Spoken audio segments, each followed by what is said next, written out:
नमस्कार. आज आपण श्रीमद भागवतामध्ये आलेल्या प्रल्हादाच्या आख्यानाचा विचार करणार आहोत की भक्त प्रल्हाद जो हिरण्यकश्यप आणि कयाधूचा पुत्र आहे, तर याच्या चरित्रातून आपल्याला आपलं व्यक्तिमत्व विकसित करण्याच्या दृष्टिकोनातून काय सूत्र किंवा काय सिद्धांत प्राप्त होतो ज्याचा उपयोग आपल्याला करून घेता येईल. चला मग आपण भक्त प्रल्हादाचं चरित्र बघू. भक्त प्रल्हादाच्या चरित्रामध्ये हा हिरण्यकश्यपूचा पुत्र आहे आणि कयाधू त्याची माता आहे. याच्यामध्ये कथेप्रमाणे जर गेलं तर हिरण्यकश्यपू तपश्चर्येला गेला.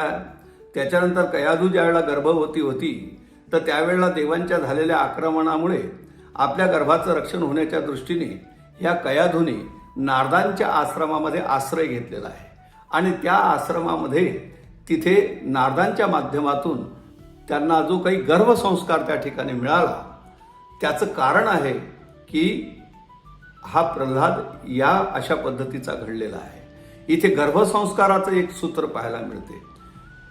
माऊली ज्ञानेश्वर महाराजांच्या ज्ञानेश्वरीप्रमाणे जर विचार केला तर तिथे एक ओवी आली आहे. म्हणून जाणते ने गुरु भजिजे तेने कृतकार्य होईजे, जैसे मुळे सिंचले सहजे शाखा पल्लव संतोषती. वृक्षाच्या झाडाला त्याच्या मुळाला जर पाणी दिलं गेलं तर त्याच्या फांद्या पाना फुलांना जसा आपोआपच पुष्टी मिळते, तसं गर्भामध्ये मुळाच्याच ठिकाणी जर संस्कार झालेले असले तर जन्माला आल्याच्या नंतर त्या संस्कारांची पुष्टी आपल्या व्यक्तिमत्वा विकासाच्या दृष्टिकोनातून कशी प्राप्त होते त्याचं हे एक मूर्तिमंत उदाहरण आहे. नारदांच्याकडे आश्रमामध्ये प्रल्हादाचा जन्म आहे. एक विचार इथे हे केला पाहिजे की वास्तविक पाहता हिरण्यकश्यपूला एक राक्षस असुर अशी संज्ञा आहे आणि एका अशा आसुरी याच्यामध्ये वृत्तीच्या व्यक्तीकडे एक असा भगवत भक्त जन्माला येतो. याचाच अर्थ असा की प्रतिकूल परिस्थिती असताना सुद्धा अशा प्रकारच्या संस्काराच्या माध्यमातून एक उत्तम व्यक्तिमत्व जन्माला घालता येणं शक्य आहे. आणि ते कसं होते हे या उदाहरणावरून आपल्याला पाहता येईल. म्हणून प्रल्हादाचा जन्म झाल्याच्या नंतर ज्यावेळेला हिरण्यकश्यपूला ही गोष्ट समजली, नारदांनी त्यांना तिथे नेऊन दिलं, त्यावेळेला शुक्राचार्य दैत्यांचे गुरु यांनी त्याचं नामकरण आणि जी जन्मकुंडली जी बनवली, तर त्यावेळेला शुक्राचार्य सांगतात हिरण्यकश्यपूला की हा जिथे जन्माला आला आहे, जे संस्कार याच्यावरती झाले आहे, तर याच्यामध्ये ती आसुरी वृत्ती राहणार नाही. म्हणून याच्यासाठी या आपल्या कुलाप्रमाणे याची जडणघडण व्हावी, याच्यासाठी याला अशा पद्धतीचं शिक्षण देणं गरजेचं आहे. इथे हा पण एक फार महत्त्वाचा मुद्दा ठरतो की जी आपली मूळ जन्मतःच असलेली स्वभाव, जन्मतःच प्राप्त झालेला संस्कार आणि जी मूळ वृत्ती आहे त्याच्यात बदल कशामुळे होतात आणि ते कसे त्याचे परिणाम इम्पॅक्ट आपल्यावरती होतात आणि आपण जे नाही ते कसे बनून जातो. तुम्ही पहा, आपण व्यसनाधीन होतो पण व्यसनाचे गोष्टी आपण सोबत घेऊन आलेलो नसतो, पण इथे कोणाच्या तरीमुळे आपल्याला ती सवय लागते. तर ह्या पद्धतीचे हे बाहेरून होणारे जे काही आपल्यावरती परिणाम आहेत त्या परिणामाची परिणती पहा. पण दुसरं सूत्र असं सांगते की त्यावेळेला जर तुमच्यामधला संस्कार, तुमच्यामधला विचार हा जर दृढ असेल तर असा बाहेरून कोणी कितीही प्रयत्न करू द्या, आपण आपल्या विचारापासून ढळत नाही किंवा त्याचे आपल्यावर परिणाम होऊ शकत नाही. याचं मूर्तिमंत उदाहरण म्हणजे भक्त प्रल्हाद आहे. याला ज्या गुरुकुलात ज्या शाळेमध्ये पाठवलं गेलं, तिथे गेल्याच्या नंतर जे शिक्षण त्याला मिळालं त्याचा खरंच तसा परिणाम झाला आहे की नाही हे ज्यावेळेला वेळोवेळी हिरण्यकश्यपूने तपासून पाहिलं त्यावेळेला त्यांच्या लक्षात यायचं की हा असं काहीही झालेलं नाही आहे. याचा जो मूळ पिंड आहे, जो मूळ स्वभाव आहे, तो काही बदलत नाही आहे. काय करावं म्हणून त्यांनी पुष्कळ प्रयत्न केले, पण ज्या वेळेला त्यांना त्याच्यात यश येत नाही आहे असं दिसून आलं, त्यावेळेला हिरण्यकश्यपूने जी शिक्षा दिली प्रल्हादाला त्याच्यामध्ये पहिले हत्तीच्या पायाखाली तुडवण्याचा प्रयत्न केला. त्याच्यानंतर उकळत्या तेलामध्ये कढईत त्याला टाकून त्याच्यामध्ये मारण्याचा प्रयत्न केला. त्याच्यानंतर जी हिरण्यकश्यपूची बहीण होती होलिका, जिला आज आपण होळी म्हणून म्हणतो, तिने आपल्या मांडीवर घेऊन त्याला पेटवून जाळून टाकण्याचा प्रयत्न केला. पण याचा कुठलाही परिणाम त्याच्यावरती झालेला नाही. याचा अर्थ असा की आपला विकास होत असताना ह्या ज्या काही समाजाच्या मध्ये असलेल्या ज्या काही विकृत प्रवृत्ती आहेत त्या आपल्यावरती घाला घालत असतात. पण यांच्यापासून आपल्याला सावध राहता आलं पाहिजे. मला स्वतःला सुरुवातीला आठवते की मी ज्यावेळेला शिक्षण घ्यायचो, कॉलेजचं शिक्षण घेतलं, त्यावेळेला मंदिरात जाणे, नमस्कार करणे किंवा आणखीन काही अशा पद्धतीचं मंत्र स्तोत्र म्हणणे, तर माझे समवयस्क माझे मित्र असतील ते अरे तू काय हे असं करतो, येतो बॅकवर्ड आणि हे तर अशीच हे आहे, जग कुठे चाललं आहे, तुम्ही कुठे चालले आहे वगैरे, हा मनुष्य जन्म काय घडी घडी पुन्हा पुन्हा मिळतो, या जन्मामध्ये खाऊन घ्या पिऊन घ्या, अशा पद्धतीच्या अनेक गोष्टी त्या ठिकाणी घडत असायचे. कोणी व्यसन करायचे, कोणी काही करायचे. पण अशा वेळेला मला मिळालेला विरासतला जो संस्कार होता, नाही माझ्या आई वडिलांना मी काय सांगेल, माझ्यामुळे जर त्यांना खाली मान घालावी लागत असेल तर ही गोष्ट योग्य नाही आहे. तो या सगळ्या गोष्टीचे विचार आम्हाला त्या याच्यातून असे कॉन्क्रीट दृढ ठेवत असत. आणि त्याच्यामुळे ह्या सगळ्यांचा इतका सगळा हे होत असताना सुद्धा आम्ही त्याच्यामधून सुखरूप बाहेर पडलो. आजच्या पिढीला या गोष्टीचा खूप मोठा त्रास होतोय. आज माध्यमांच्या द्वारा, टी व्हीतून येणारे, मोबाईलमध्ये असणारे वेगवेगळे जे काही प्रकार आहेत, या सगळ्यांमुळे तरुणाईच्या याच्यावरती होणारा जो काही परिणाम आहे तो जर पाहिला तर कितीतरी तरुण मुलं आज अल्पवयामध्ये, ऐन तारुण्यामध्ये, कधी हृदयविकाराने असतील, कधी व्यसनांमुळे असतील, या जगाचा निरोप घेताना दिसतात. ते पाहिलं की अत्यंत वाईट वाटते. तो ही प्रल्हादाची अशा प्रतिकूल परिस्थितीमध्ये सुद्धा आपल्या विचारांना, आपल्या संस्कारांना जतन करण्याची जी काही वृत्ती आहे ही अत्यंत महत्त्वाची आहे.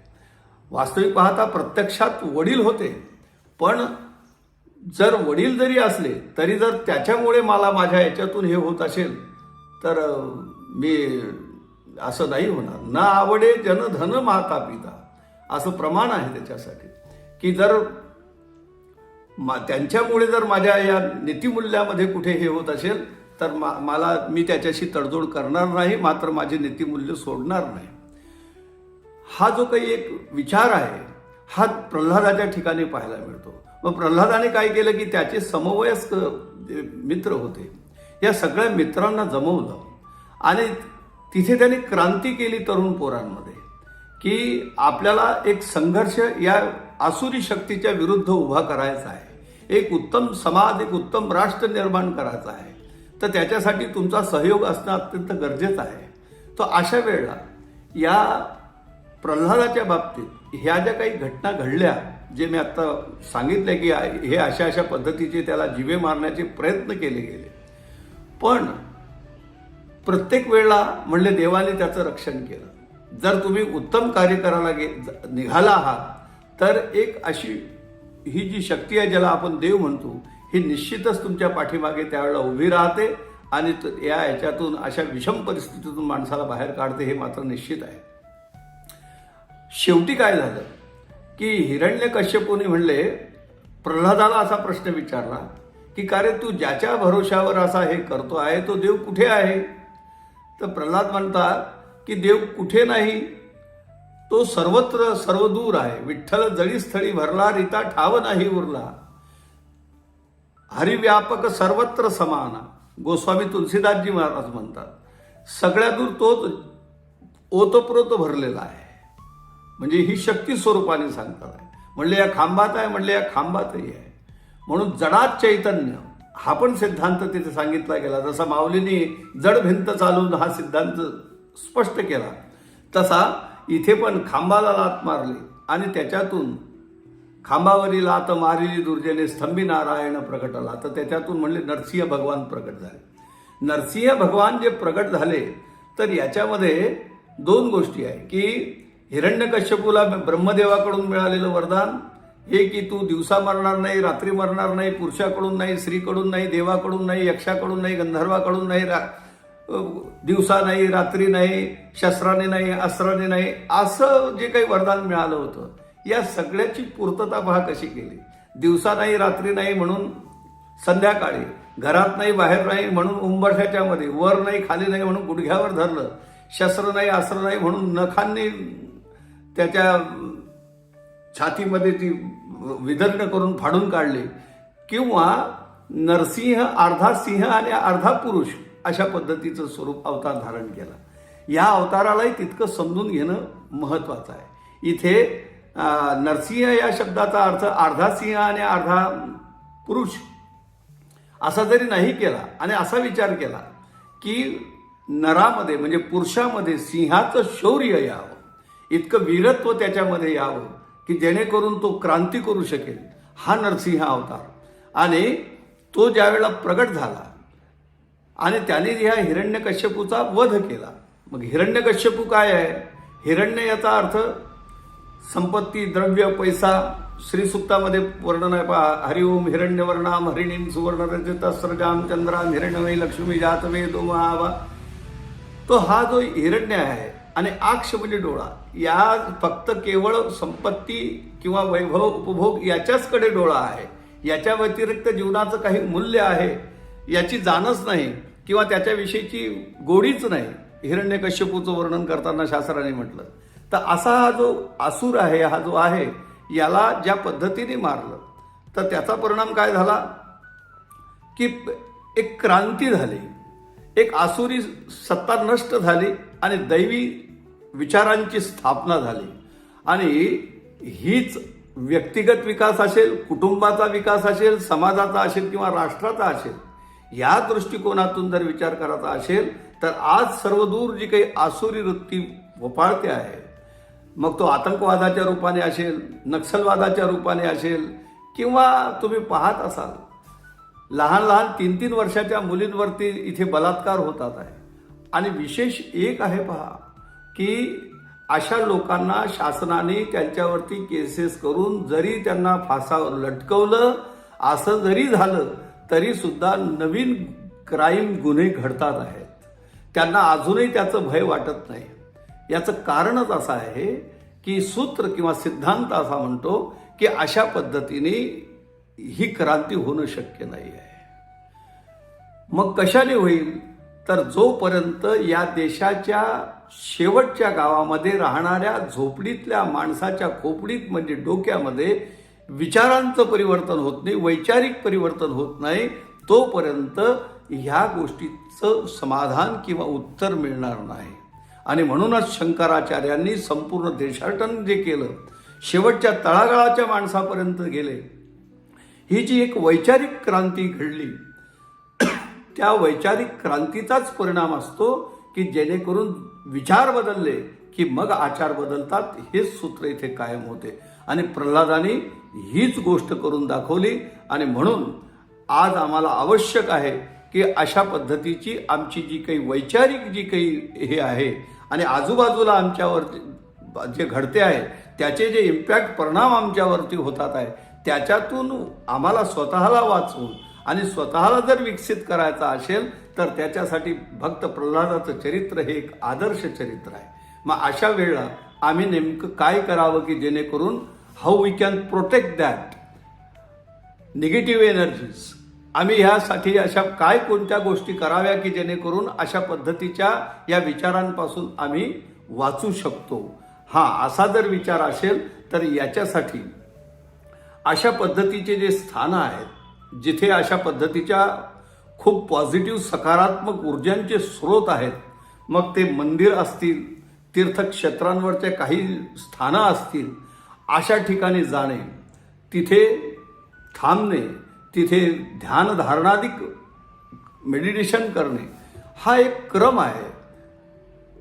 नुसतं ध्यान करणे पुरेसं नाही आहे. ते ध्यानही अशा ठिकाणी झालं पाहिजे आणि असं पद्धतीने झालं पाहिजे की ज्याच्यातून त्या सकारात्मक ऊर्जा आपल्याला ग्रहण करायला मिळाल्या पाहिजे. आणि त्या मिळण्यासाठी जसं मोबाईलचं टावर आहे त्याच्या रेंज सगळ्या दूर आहे, पण मी त्या कव्हरेज क्षेत्राच्या बाहेर असेल तर मग मला कसा तो हे होईल. त्याच्यासाठी मी त्या कव्हरेज क्षेत्रात असणं गरजेचं आहे. त्याप्रमाणे याच्यातून जसं मंदिराला जो कळस असतो आणि त्या कळसाच्या याच्यातून ज्या ऊर्जा बाहेर पडत असतात, वृक्षांच्या याच्यातून ज्या ऊर्जा बाहेर पडत असतात, संध्याकाळी देवाजवळ बसा, दिवा लावा, पूर्वीच्या लोकांची ही फार मोठी संस्कृती, हा मोठा संस्कार आम्हाला दिला होता की शुभं करोति कल्याणम आरोग्यम धनसंपदा. तुम्ही रोज संध्याकाळी ऑफिसमधून आल्याच्या नंतर हातपाय तोंड धुवा, फ्रेश व्हा आणि देवाजवळ सगळं कुटुंब बसा, हात जोडा, एक 5 मिनिटं बसा, दिवा लावा, नमस्कार करा, शांत बसा. जमत असेल तर मंत्र स्तोत्र म्हणा किंवा नाही काही असेल तर नुसतं त्या ठिकाणी बसा, देवाकडे पहा डोळे भरून. तुम्हाला सांगतो, तुम्हाला दुसऱ्या दिवशी काम करताना आपोआप आणखीन एक नवचैतन्य, एक नवीन ऊर्जा प्राप्त झालेली दिसेल. आणि पुन्हा या ज्या काही तुमच्या अवतीभोवती, मग ऑफिसमध्ये असतील, बाहेर मित्रांमध्ये असतील, या सगळ्यांच्या याच्यातून येणाऱ्या ज्या काही तुमच्या ठिकाणी ऊर्जा आहेत नकारात्मक, त्यांच्यापासून तुम्ही स्वतःला वाचवू शकाल आणि एक चांगला आपल्या स्वतःचा व्यक्तिमत्वाचा विकास करू शकाल. असा हो अशी प्रभूचरणी प्रार्थना करतो आणि इथे थांबतो. जय श्रीराम.